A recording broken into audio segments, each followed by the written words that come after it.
বিপ্লবী নেতা ও ইনকিলাব মঞ্চের মুখপাত্র শরীফ ওসমান হাদির মৃত্যুর খবরে ক্ষোভে ফেটে পড়েছে গোটা দেশ। সংবাদটি ছড়িয়ে পড়ার পরপরই রাজধানী ঢাকাসহ দেশের বিভিন্ন প্রান্তে রাজপথে নেমে আসে হাজারো ছাত্র জনতা। ঘাতকদের দ্রুত গ্রেফতার ও দৃষ্টান্তমূলক শাস্তির দাবিতে এখনও উত্তাল পরিস্থিতি। তীব্র ক্ষোভের বহিঃপ্রকাশে দেশ জুড়ে ঘটেছে একাধিক সহিংস ঘটনা। হাদির মৃত্যুকে ঘিরে সারা দেশে ঘটে যাওয়া এসব ঘটনার বিস্তারিত তুলে ধরছেন আরিফ হাসান। সিঙ্গাপুর জেনারেল হাসপাতালে চিকিৎসাধীন অবস্থায় মৃত্যুবরণ করেছেন বিপ্লবী নেতা ও ইনকিলাব মঞ্চের মুখপাত্র শরীফ ওসমান বিন হাদি, যার কণ্ঠে ধ্বনিত হতো ফেসিবাদ, ভিনদেশি আধিপত্যবাদ ও সব ধরনের অন্যায়ের বিরুদ্ধে প্রতিবাদ। জীবন বাজি রেখে বলতেন ন্যায় ও ইনসাফের কথা। তার মৃত্যুতে যেন স্তব্ধ হয়ে গেছে 5 আগস্ট পরবর্তী নতুন বাংলাদেশের এক শক্তিশালী বিপ্লবী কণ্ঠস্বর। টানা 6 দিন ধরে হাসপাতালের শয্যায় মৃত্যুর সঙ্গে লড়াই করে অবশেষে 18 ডিসেম্বর শাহাদাত বরণ করেন এই বিপ্লবী নেতা।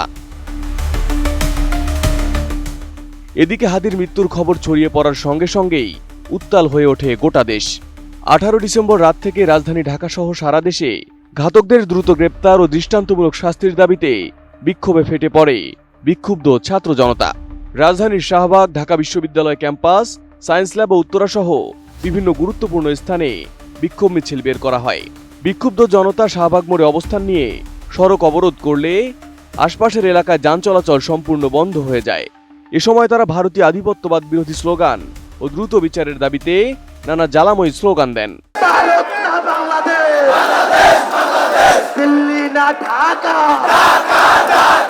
খুলে বলো ফ্যান্টাস্টিক নিমো হালাল বিস্কুট খায় সানিও স্ট্যাটাস দিছে ফ্যান্টাস্টিক।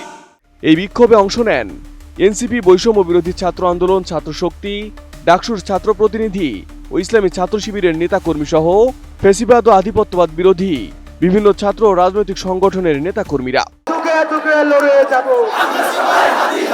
হাদির মৃত্যুর খবরে বিক্ষুব্ধ ছাত্র জনতা ধানমন্ডি 32 নম্বরে আবারও ভাঙচুর চালায় এবং অগ্নিসংযোগ করে। এদিকে রাজধানীর বিভিন্ন স্থানে যখন বিক্ষোভ কর্মসূচি চলছিল, তখন রাজধানীর কারওয়ান বাজারে অবস্থিত সংবাদ মাধ্যম প্রথম আলো ও ডেইলি স্টারে ভাঙচুর ও অগ্নিসংযোগ চালায় নিজেদের তৌহিদি জনতা দাবি করা একদল।